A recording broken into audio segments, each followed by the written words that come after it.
First off, I would like to say that I very much enjoyed Jacob's talk, and I agreed with almost all of it. I would say 97.62% of it. That I don't share his giddy optimism, but I agree with the general principle about what kind of policy, what kind of corruptions we've seen in our constitutional system.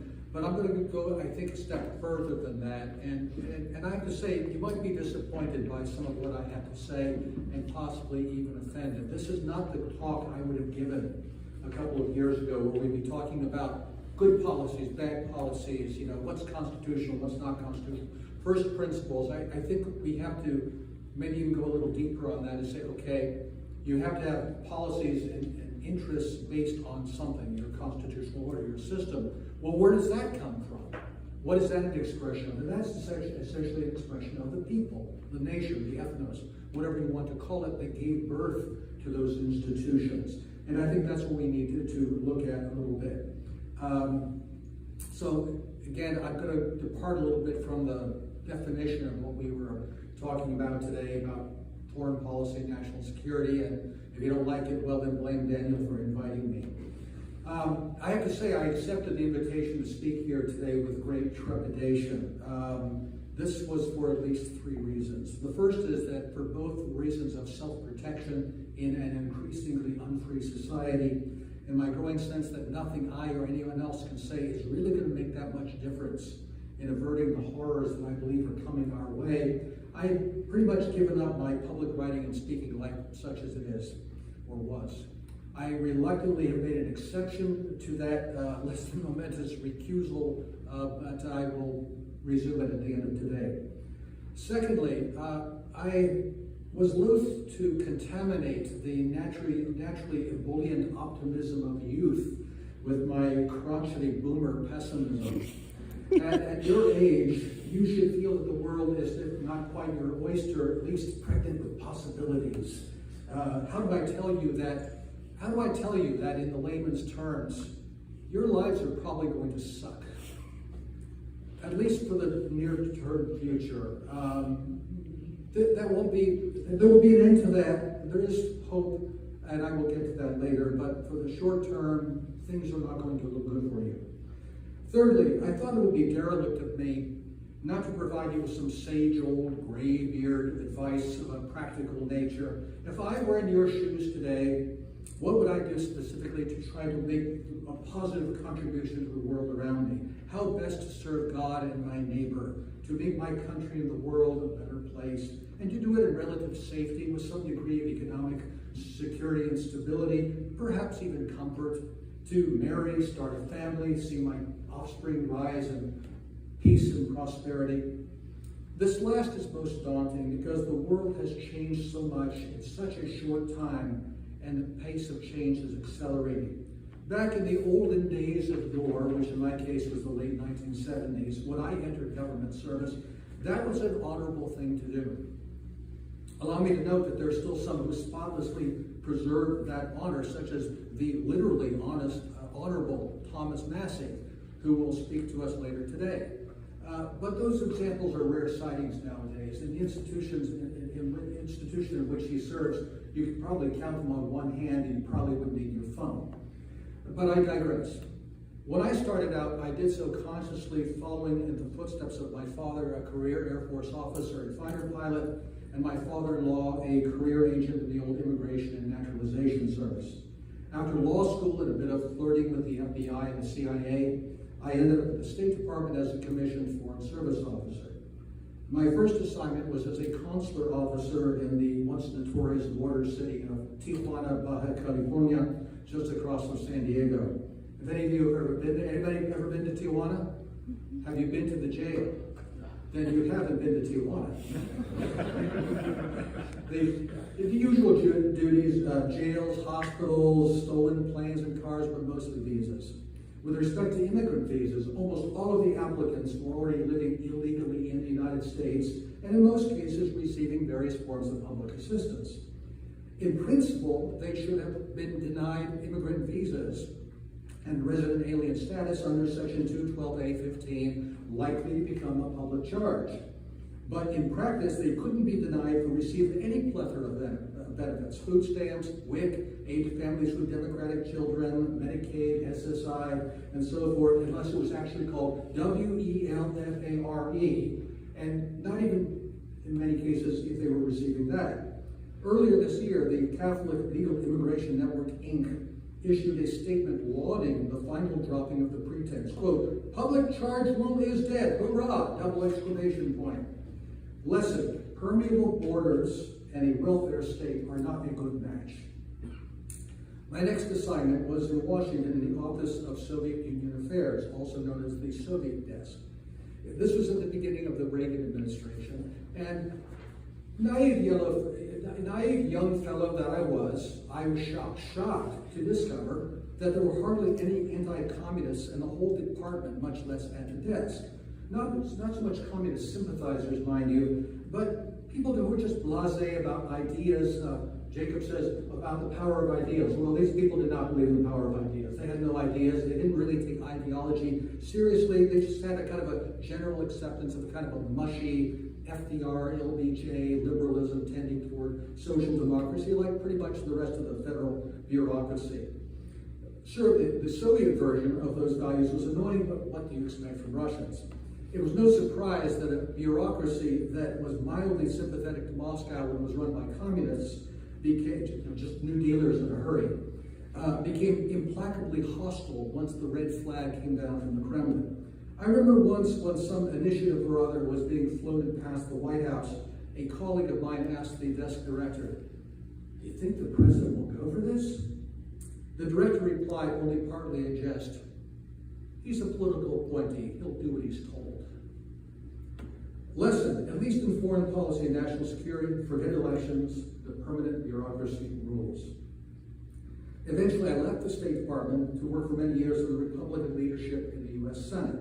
My job was to prepare papers on upcoming legislation with a partisan spin, and on topics of interest to GOP senators and staff: the conflicts in Central America, Mozambique, Angola, the invasion of Grenada, sanctions on South Africa, POWs left behind in Southeast Asia.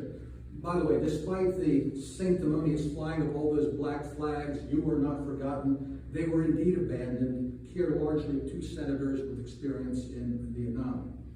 The First Gulf War, the Somalia fiasco, the breakup of the USSR and Yugoslavia, Clinton's Haiti invasion, Operation Uphold Democracy, really. 9/11 and the invasion of Afghanistan, and worst of all, the U.S. military interventions in the Balkans, first in Bosnia and then in Kosovo. The lesson you already know. A lie will travel halfway around the world while the truth is still putting on its running shoes. The first casualty of war is truth. You know the drill on this. Likewise, it's hard to work on Capitol Hill without coming to see what a bazaar is. I mean, bizarre too, but also a bazaar, a soup, a flea market of interest up for sale. While the bipartisan leadership has not yet taken up the helpful suggestion from the Babylon Bee that barcodes be affixed to legislators' foreheads so that interested persons and organizations can just scan them and then self-checkout, they have provided a helpful guide in what are called Congressional Member Organizations, or CMOs, also called coalitions, study groups, task forces, and so forth. Membership in most of these organizations or caucuses serve as virtual barcodes for potential, mostly legal contributions, including from ethnic compatriots who are U.S. citizens, or at least are supposed to be, funneled to friends of this or that foreign country, like the Argentina caucus, the Armenian Issues caucus, the Azerbaijan caucus, the Bangladesh caucus, the Bosnia caucus, Brazil caucus, Cambodia caucus, all the way down to Uzbekistan and Venezuela. Why Zimbabwe doesn't get a caucus, I don't know. With at least 4 caucuses just for Israel, or some people might say the whole Congress is the Israel caucus, but well, we can talk about that after Phil's presentation. Perhaps it's the legislative counterpart of the infamous clientitis at the State Department, where, as we used to say, there is no U.S. intersection at the State Department, and where diplomats come to see themselves as much more as advocates for the countries they deal with than as for the U.S. We also like to say, back in those days, again, somewhat naively, that there could never be a coup in the United States overthrowing the constitutional order because there's no American embassy in Washington. I guess we got that one wrong. Like many people, I greeted the end of communism in the USSR and the Soviet bloc with a sense of hope. No more need for an ever-growing, ever more invasive national security and surveillance state. A peace dividend, finally back to a sane pre-1914 international order. But of course, all of the malign, as Jacob explained, I think very well, all of the malign trends we've seen during the Cold War, far from decreasing, increased as the, whatever you want to call it, the deep state, the blob, the Borg, the swamp, the Mickey Mat, as Ray McGovern calls it, the military, industrial, congressional, intelligence, media, academia, think tank complex, saw its chance to achieve total global domination, to rule the world. Benevolent global hegemony in perpetuity, as neocon gurus William Crystal and Robert Kagan christened it in 1996. Lesson: folks who think night and day about achieving nothing but power, money, and influence tend to get them. A little slow on the draw, I remember when my 7.5 watt bulb cranial light bulb finally started sputtering to illumination. In 1992, I was attending a briefing of the International Republican Institute, IRI, one of the quasi-governmental entities set up to promote democracy in the 1980s. Regarding the recent election in Albania, the IRI staffer who had been working on the ground in that country proudly related how they had helped secure a victory for the Democratic Party over its rival, the former communist, rebranded the Socialist Party, for a paltry $8 million. Even better, they managed to do it even though, and it was clear to everyone, and the staffer was very explicit on this point, it was clear that the Socialists had more public support than the Democrats did. During the Q&A, simple fellow that I was, I asked, well, wait a minute. If the Socialists were more popular than the Democrats, wouldn't the Democratic outcome have been that the Socialists win?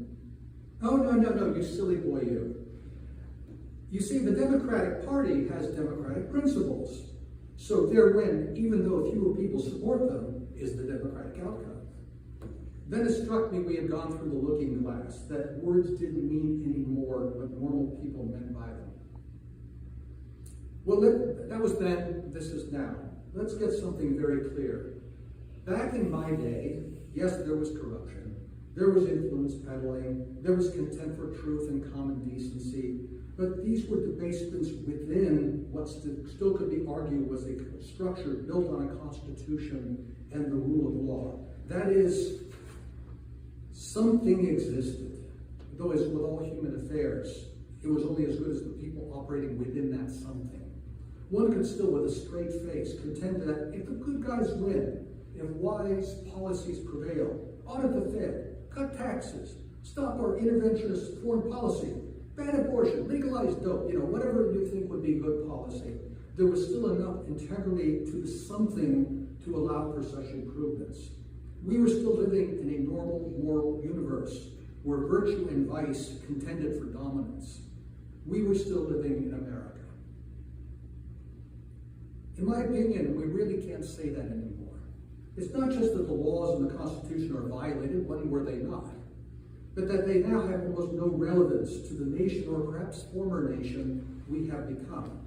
When I say nation, I mean the core founding ethnos, the American ethnos, characterized by European ancestry, by the English language, by the Christian religion, mostly Protestant. The constitutional order established by the founding fathers, those racist, gun-toting transphobes in neat breeches and powdered wigs, for themselves and their posterity is a secondary epiphenomenon. The ethos of the founding ethnos, their folkways and values, all that Anglo-Saxon stuff about due process and presumption of innocence and habeas corpus and all that stuff that is straight out of their English tradition that they founded the country on when they set up their own republic.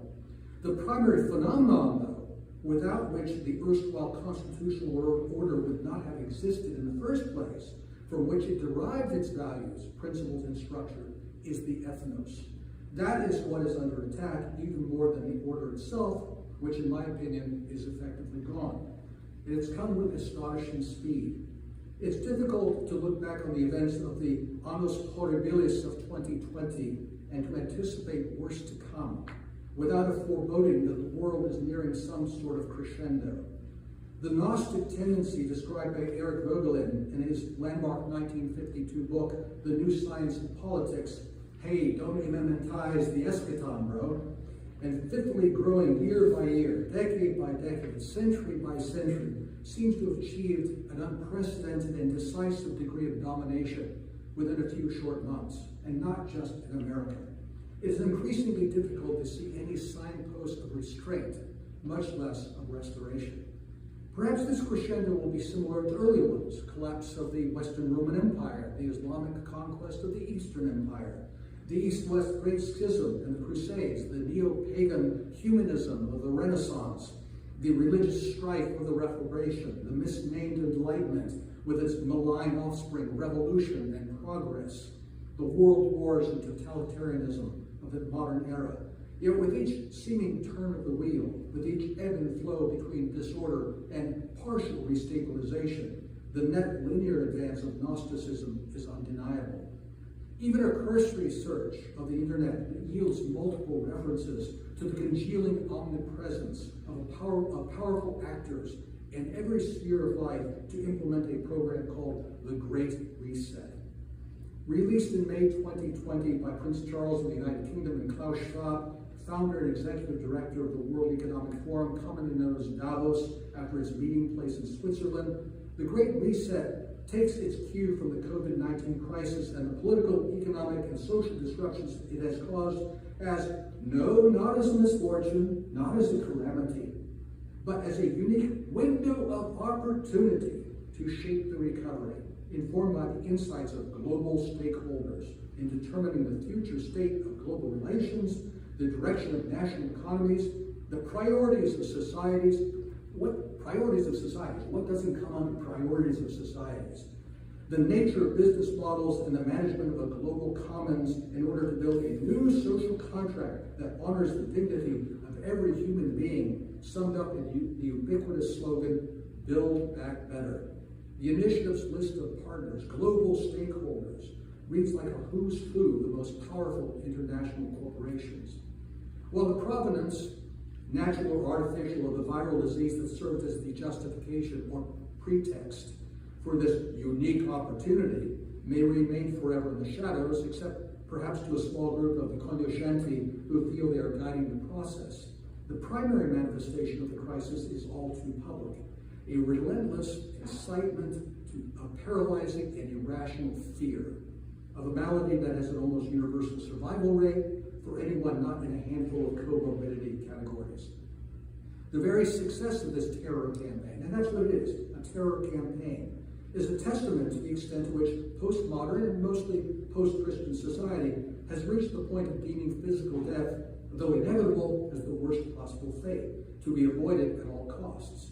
Imposed via diktat by the very government and corporate entities force-feeding the scare propaganda, the costs, in the form of lockdowns, heretofore a term relevant exclusively to prisons, travel bans, compulsory masking, denial of opportunity to earn a living, distance learning in place of education, virtual social interactions, mass transfer of assets from the middle class and small enterprises to a rentier elite, the prospect of an unavoidable, perhaps a mandatory biometric passport as proof of vaccination, these costs continue to rise.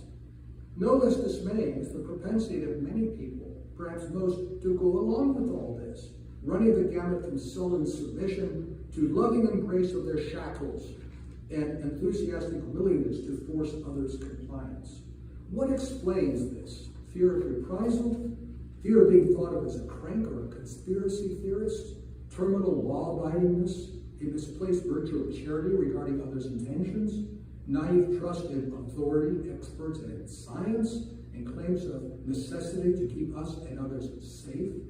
Or even worse, a sense of joining the worthy elites in their domination of lesser, insufficiently obedient and caring mortals.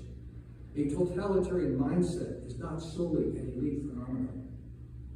In any case, these measures and their justifications, though constantly changing and often contradictory, are all obligatory. Taken together, they have all the appearance of a controlled demolition of all established human interactions in anticipation of their replacement by something we are assured by our betters would be an improvement. The contours of the new normal in the post-American America hurtling in our direction have already become so familiar as to need little elaboration. A proletarianized middle class eager to exchange freedom for security and minimal support in the form of relief. No, not relief from government's destruction of their livelihoods, but from the fearsome virus leading to universal basic income, that is to say, the dole in place of self-support. Profligate production of fiat money, which unavoidably means inflation and destruction of whatever assets a shrinking middle class might have left, and moves toward a cashless society. In a word, serfdom. You will own nothing and you will be happy. You will eat bugs and you will enjoy them. Elevated levels of substance abuse, mental and emotional illness, social alienation and isolation, domestic abuse, suicide, immune deficiency, and other morbidities caused not by the illness, but by the measures imposed supposedly to save lives, but probably taking a higher toll than the disease itself, to which we can now add whatever the real toll of the vaccines might be. Immunization with repetition ad infinitum via boosters in light of mutations like the Delta variant and the expected future appearance of new plagues. If not legally required, at least will be so universally demanded by ostensibly private business, notwithstanding real concerns about the vaccine's safety, efficacy, and long-term effects, that it amounts to a license for basic living. We offer a pinch of incense before the genius of science, a false savior, a fake Caesar, required in order to be allowed to buy or sell, work, go to school, travel, etc. As a seamless global regime of vaccine apartheid becomes inescapable, with every human being, whether great or small, rich or poor, bond or free, threatened with pariah status for refusing the injection of a substance of unknown safety and effectiveness and morality, the enforcement mechanisms are becoming clear as well. Mandatory carrying of a scannable health status record on smartphones, facilitating the precise location and activities of every human being on the planet every second of their lives. So much for your HIPAA privacy. It's hard to avoid the suspicion that that was perhaps a goal of the entire pandemic response in the first place. Further blurring of the lines between big government, big finance, big pharma, big data, amounting to corporate state capture, what we call Faustism. Travel limits on law-abiding people, but not for illegal migrants, not for the purpose of restoring sovereign state boundaries, which would be deplorably nationalist, just as Viktor Orban, but for what amounts to herd control and monitoring. Not directly based on supposed antivirus measures, but closely tracking with them joint government and corporate promulgation of socially destructive, historically counterfeit ideologies, intersectionality, LGBTQI+, feminism, multiculturalism, critical race theory, aka hate whitey, suppression of populism in the name of democracy, with principal targeting of children subject to sexualization and predation by those expressing what were once quaintly known as abnormal appetites and identities.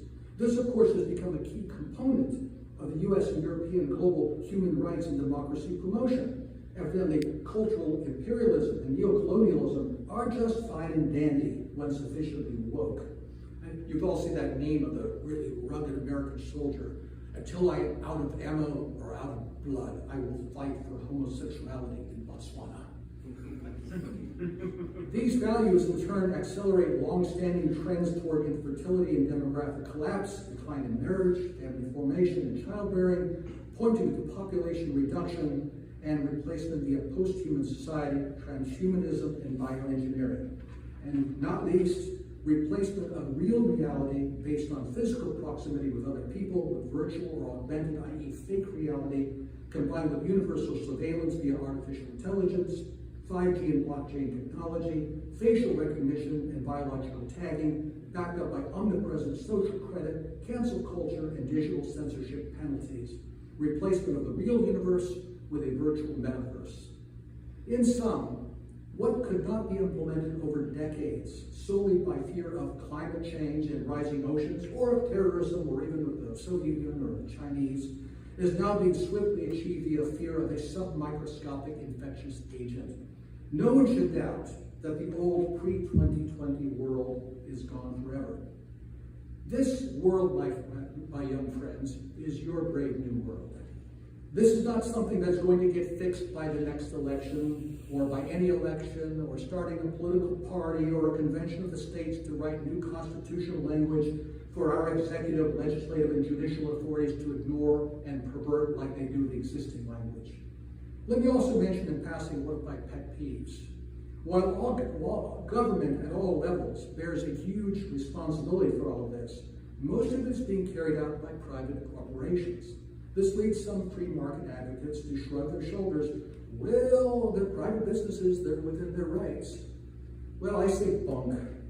To start with, corporations are inherently creatures of the state. They wouldn't even exist were it not for legislation making them under law persons, though they have neither body to be kicked nor soul to be damned.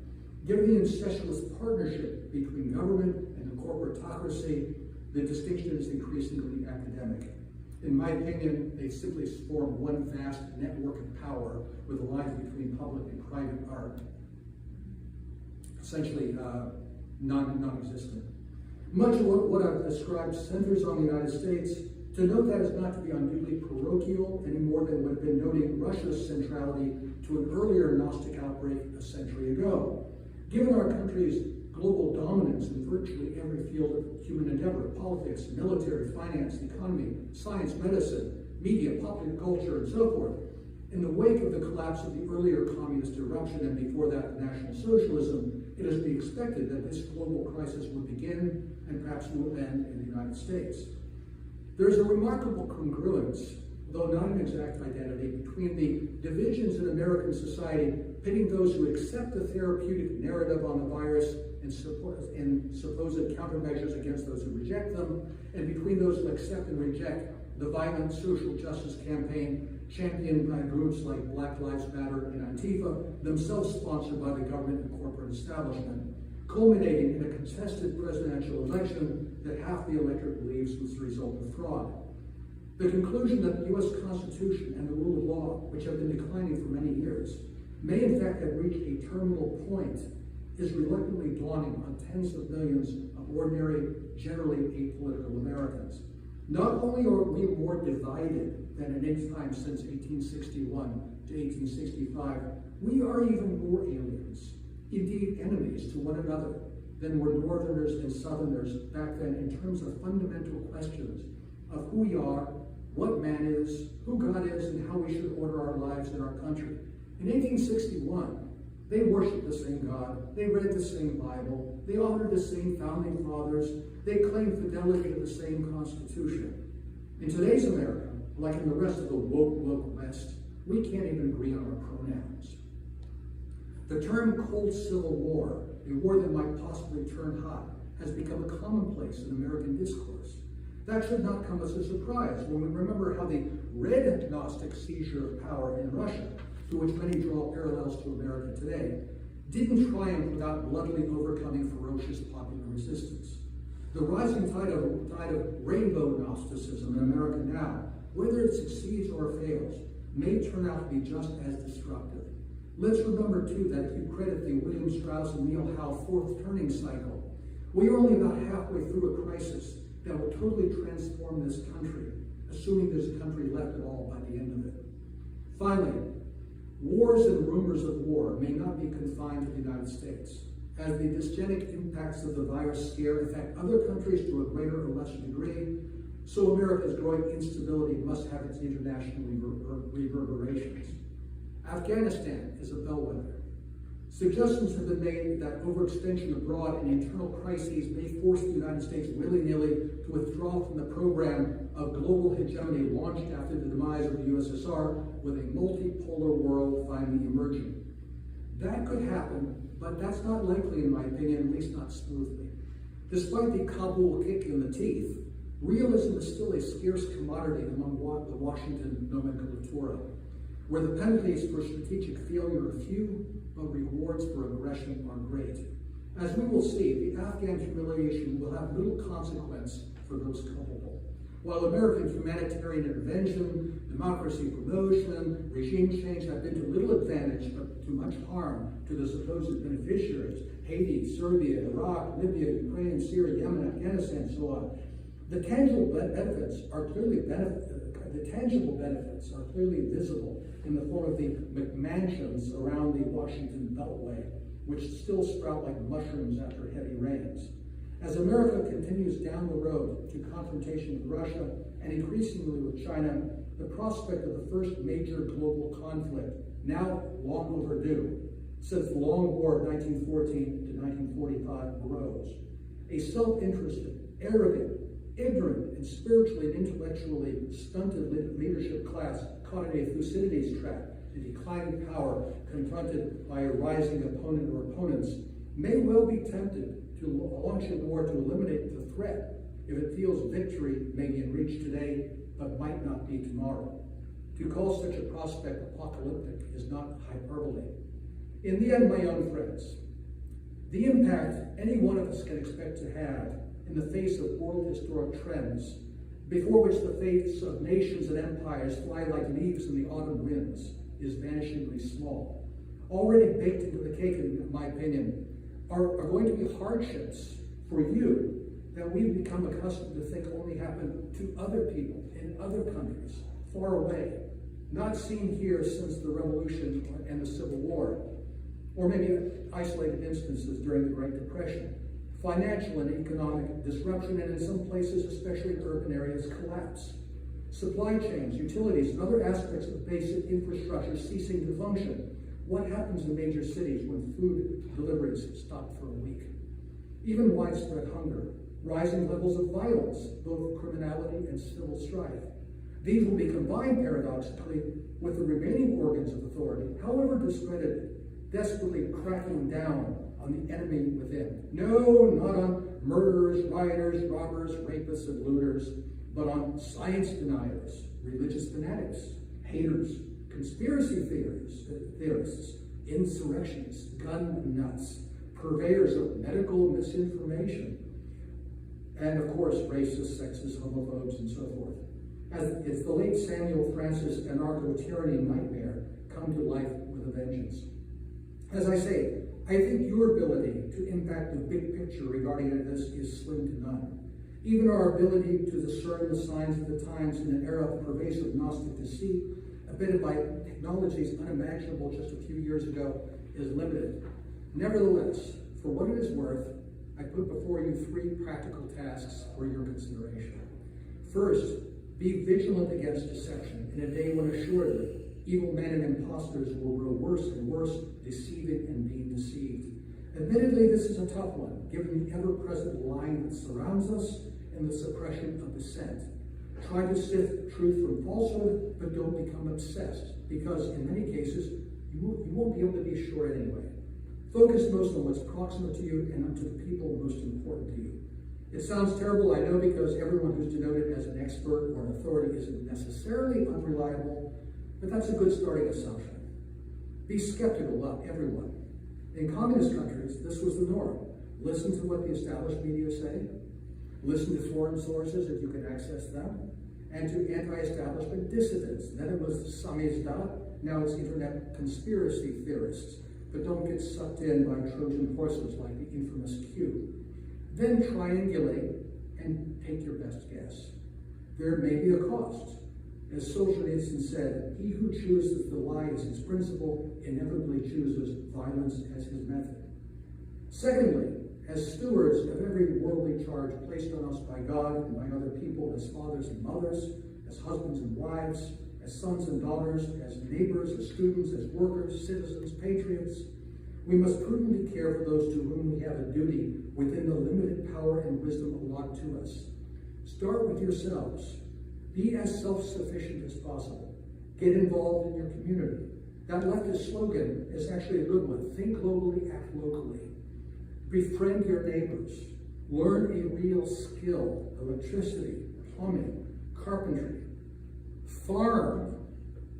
Don't go to law school, for goodness sake. Get in shape.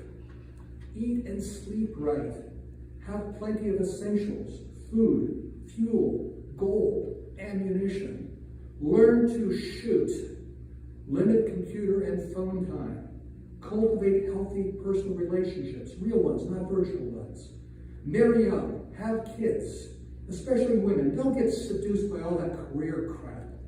Read old books, cultivate virtue, go to church. Simply being what used to be considered normal and leading a productive life is becoming the most revolutionary act one can perform. With that in mind, find the strength to be revolutionaries indeed. You've seen the meme. Hard times create strong men. Strong men create good times. Good times create weak men. Weak men create hard times. Well, take it from the weakling generation that brought them to you. The hard times, they is a-coming. But they won't last forever. If you live through them, and some of you will not, we'll see what possibilities as of now literally unimaginable might then exist. But you will need to be personally fit to take advantage of them. You will also need to be part of some kind of sustainable community of like-minded people. Third, for those of you who are believers, particularly Christians, we must pray without ceasing, firm in faith that through whatever hardships may lie ahead, even the very hairs of our head are all numbered, and the final triumph of truth is never in doubt. Thank you, and good luck.